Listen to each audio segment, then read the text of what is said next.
လာပါခင်ဗျဒီနေ့မှာကတော့ကျွန်တော်ဒီကာတွန်းဇလန်တွေကိုပုံဖန်တီးပြီးတော့ပေါ့နော်ဒီမိမိအိမ်ကနေပြီးတော့ပေါ့နော်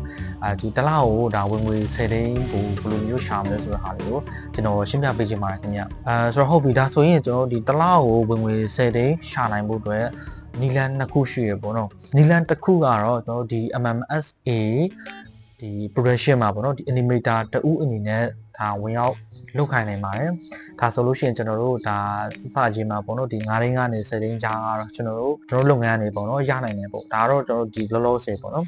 ်လောလောဆယ်အနေထားဒီစိတ်ဝင်စားရဲဆိုလို့ရှိရင်ဒါကျွန်တော်တို့ဒီလုပ်ငန်းမှာကြွားနိုင်ပါတယ်ဆိုတော့ကျွန်တော်ကတော့ဒီအဓိကတော့ပေါ့နော်ဒီလူငယ်လေးတွေအတွက်ပေါ့ဘယ်လိုလဲဆိုတော့တချို့ပေါ့နော်ဒီចောင်းတက်ရင်းနဲ့အဲ့လိုဝါဒနာပါတဲ့လူငယ်တွေပေါ့နော်လူတွေကိုကျွန်တော်အဓိကထားပြီးတော့ကျွန်တော်ဒီလုပ်ငန်းခွင့်လမ်းလေးပေါ့နော်ကျွန်တော်ဖန်တီးထားဖြစ်ပါတယ်ခင်ဗျကျွန်တော်တို့ဒီလုပ်ငန်းနဲ့ပတ်သက်ပြီးတော့အသေးစိတ်ကိုကတော့ပေါ့နော်ကျွန်တော်တို့ဒီနောက်ဗီဒီယိုတစ်ပုဒ်အနေနဲ့ပေါ့နော်ပြန်ပြီးတော့ရှင်းပြပေးမှာဖြစ်ပါတယ်ခင်ဗျဟုတ်ပြီဒါဆိုတော့ကျွန်တော်တို့ဒီနောက်ထပ်နီလန်တစ်ခုပေါ့နော်နောက်ထပ်နီလန်တစ်ခုကဘယ်လိုမျိုးရှာမလဲပေါ့ဒါကတော့ကျွန်တော်တို့ဒီကိုတိုင်းရှားမှာဖြစ်တဲ့အတွက်ဒီအဆင့်လေးတွေတော့များတယ်ပေါ့နော်ဒီ step လေးတော့များတယ်ပေါ့ဆိုတော့လေ့လာရမယ့်အပိုင်းတွေလည်းပို့ပြီးတော့များလာတယ်ပေါ့နော်စောနာလိုမျိုးကျွန်တော်တို့ဒီ MMSA မှာအဲ့လို join လို့မျိုးတော့လွယ်ကူမှာမဟုတ်ပေါ့နော်သို့ပေမဲ့လည်းကျွန်တော်တို့ဒီတချို့ကြတော့ပေါ့နော်အဲ့လိုကိုတိုင်း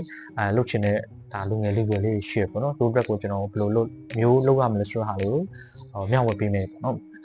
်ဆိုတော့ပထမတစ်ချက်ကတော့ကျွန်တော်ဒီဇလန်ပိုင်းပေါ့နော်ဒီဇလန်ပိုင်းဆိုင်ရာမှာပေါ့ဇလန်ရင်းနေပေါ့နော်ဒီဇလန်ကိုဘယ်လိုရေးရမလဲဆိုတဲ့ဟာလေးကျွန်တော်လေ့လာမှာဖြစ်ပါတယ်ဒုတိယအချက်ကတော့ကျွန်တော်ဒီပုံကိုဒါပုံဆွဲနေပေါ့နော်အခြေခံပုံဆွဲနေပေါ့ဥပမာကျွန်တော်ဒီတောင်တန်းလေးတွေဆွဲမယ်ဒီတော့ဒီအိမ်လေးတွေပေါ့နော်ကျောင်းလေးအစားရှိတဲ့ပေါ့နော်အဲ့လိုမျိုးလေးဒါဆွဲတဲ့အောင်ကျွန်တော်တို့ကလေ့ကျင့်ရမှာလေ့လာရမှာဖြစ်ပါတယ်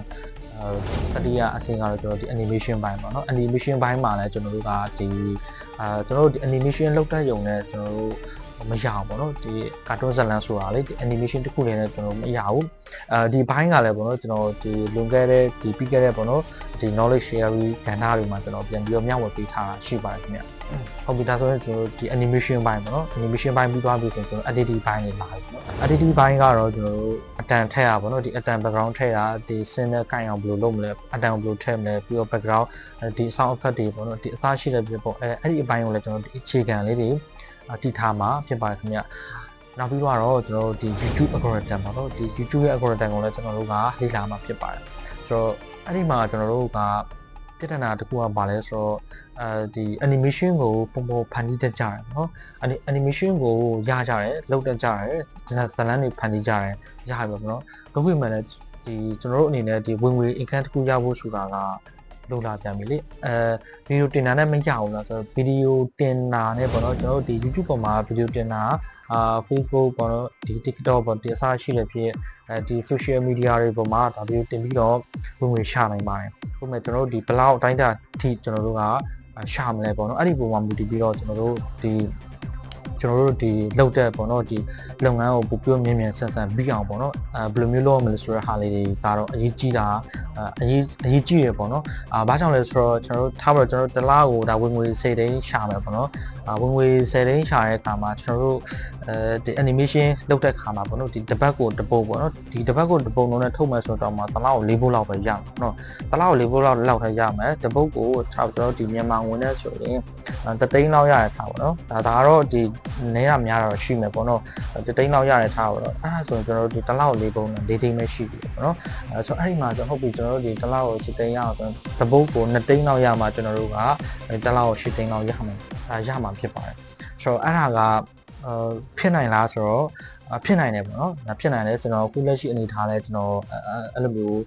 တွက်ချက်ပြီးတော့လုပ်နေရပေါ့နော်အချိန်ကြတော့ကျွန်တော်အချိန်တိုင်းတဲ့တကူတီလိုတာပေါ့ဗျာဥပမာကျွန်တော်ကဒီကျွန်တော်တယောက်တည်းလုပ်မယ်ဆိုတော့ဟုတ်တယ်ကျွန်တော်ဒီတစ်ပတ်ကိုတစ်ပုတ်လောက်ပဲပြီးနိုင်ရပေါ့နော်ဒါကျွန်တော်ဒီအမြန်ဆုံးပုံစံလိုက်ရေးမယ်ဒီပုံဆွဲမယ်ပေါ့နော် animation လုပ်မယ် editing လုပ်မယ်ဒီ video တင်မယ်အစားရှိတယ်အကုန်လုံးအစားဆုံးတယောက်တည်းလုပ်မယ်ဆိုတော့ရတယ်ပေါ့နော်တပတ်တစ်ပုတ်ပြီးရင်ပေါ့10ပုတ်ထဲကထားပါတော့ကျွန်တော်တို့ဒီတစ်လောက်ကို4ပုတ်တင်နေပေါ့နော်ဒီ4ပုတ်ထဲကတစ်ပုတ်လောက်ကကျွန်တော်တို့ဒါ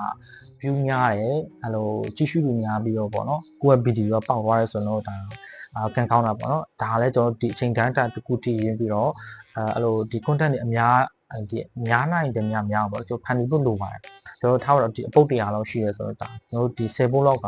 ဒါပေါက်သွားတယ်ဆိုလို့ရှိရင်ကျွန်တော်တို့အတွက် ဒါ income တခုကများလာတာပေါ့နော်ဒါကတော့တစ်ပိုင်းပေါ့နော်ပြီးတော့ကျွန်တော်တို့ကဒီ YouTube ကိုပေါ့နော်ဒီ YouTube ကိုလုပ်တဲ့အခါမှာ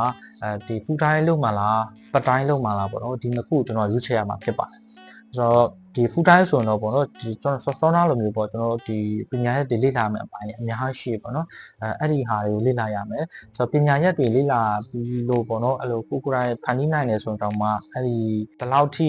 ိဒါကျွန်တော်တို့ဒီ income ရနိုင်မလဲပေါ့နော်အဲ့ဒီဟာတွေကတော်တော်လေးအရေးကြီးပါတယ်ခင်ဗျပုံမှန်တိုင်းဆိုလို့ရှိရင်ကျွန်တော်တို့ဒီ animation တစ်ပုဒ်ကိုထုတ်ဖို့ဆိုရင်ထားပါတော့ကျွန်တော်တို့ဒီ15 minute ပေါ့နော်ဒီလို quality ပဲပေါ့နော်ကျွန်တော်ဒီ MMSA မှာတင်တဲ့ quality လိုပဲကျွန်တော်တို့ဒီ15 minute စာပြီးဒီပုဒ်ထုတ်မယ်ဆိုရင်ကျွန်တော်လပိုင်းလောက်ကြာပါတယ်ပေါ့နော်ဒီတစ်ပုဒ်ကိုတလားဒါကတော့တူးရဲလောက်တဲ့ခါပေါ့တူးရဲလောက်တဲ့ကလပိုင်းလောက်ကြာနိုင်တယ်ကျွန်တော်လုပ်တာဆိုလို့ရှိရင်ဒါ5 minute 10 minute စာအဲ့လိုတစ်ပတ်လောက်ကြာနေရပေါ့နော်ဒါအခုချိန်ထိပါပဲဆိုတော့အဲ့ဒီဟာလဲပေါ့နော်ကျွန်တော်တို့ဒီ cartoon animator